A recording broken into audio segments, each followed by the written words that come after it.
wabarakatuh. Nama saya Tania Pusparaya Sanjaya dan teman saya di Iksari Fajria. Di sini saya akan menjelaskan penamaan naming. Penamaan atau naming.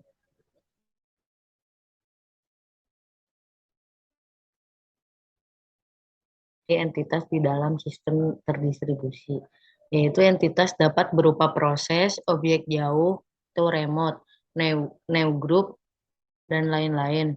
Nama dipetakan ke lokasi entitas menggunakan name resolution. Contoh resolusi namanya seperti di bawah. Nah, di sini ada nama, alamat, dan pengenal. Suatu entitas dapat dikenali dengan 3 jenis referensi. Yang pertama ada nama. Nama adalah sehimpunan bit atau karakter yang mereferensi atau mengacu suatu entitas. Nama dapat bersifat human friendly atau tidak. Yang kedua ada alamat. Setiap entitas terletak pada suatu akses point, titik akses, dan akses point itu mempunyai alamat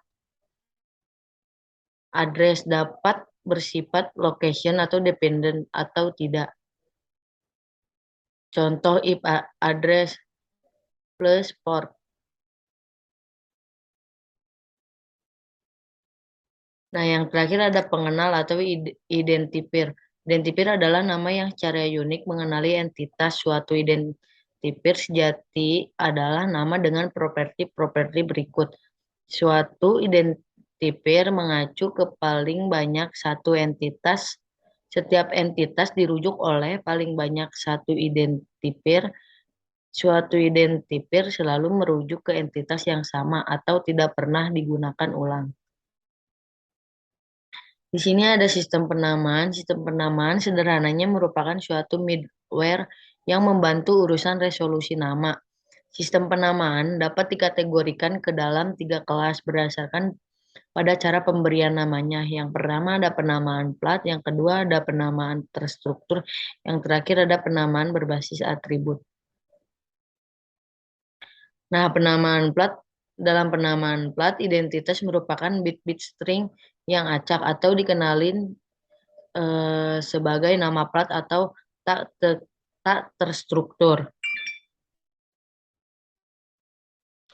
Akan dipelajari 4 jenis mekanisme resolusi nama untuk nama plat. Yang pertama broadcasting, yang kedua ada forwarding point, yang ketiga ada pendekatan berbasis home, yang keempat ada distribusi hash table atau DHTS.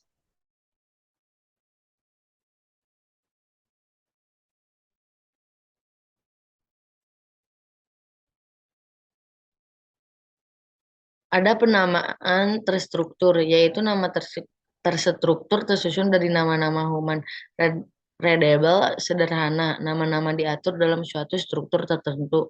Contohnya di bawah ini.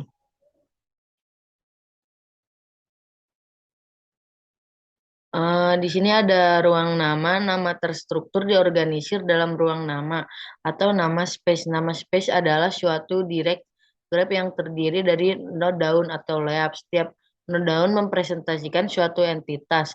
Node daun biasanya menyimpan address atau dari satu entitas, misalnya dalam DNS, atau state dari path menuju suatu entitas, misalnya di dalam file system.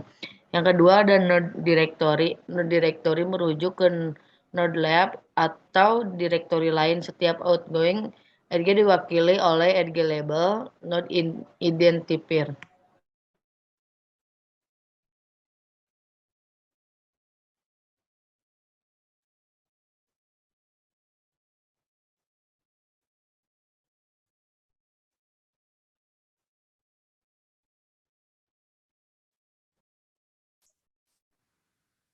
Proses pencarian nama disebut resolusi atau name resolution.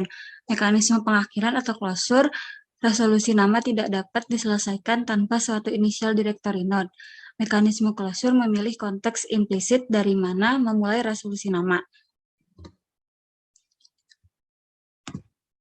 Pengaitan nama, ruang nama dapat secara efektif digunakan untuk mengaitkan, menghubungkan, dan membuat link dua entitas berbeda. Dua jenis link dapat hadir di antara node-node, yaitu hard links dan symbolic links. Penggabungan ruang nama, dua atau lebih ruang nama dapat digabungkan secara transparan dengan suatu teknik yang dikenal sebagai mounting. Dengan mounting, suatu directory node dalam satu ruang nama akan menyimpan identifier dan directory node dari suatu ruang nama lain. Network File System atau NFS adalah contoh di mana ruang nama berbeda digabungkan atau mounted. NFS memungkinkan akses transparan ke file-file remote.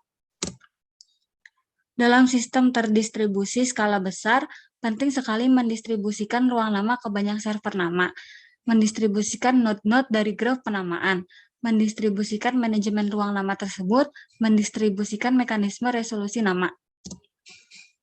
Layer dalam ruang nama terdistribusi dapat dibagi menjadi 3 layer, yaitu yang pertama ada lapisan global, terdiri dari node-node directory level tinggi.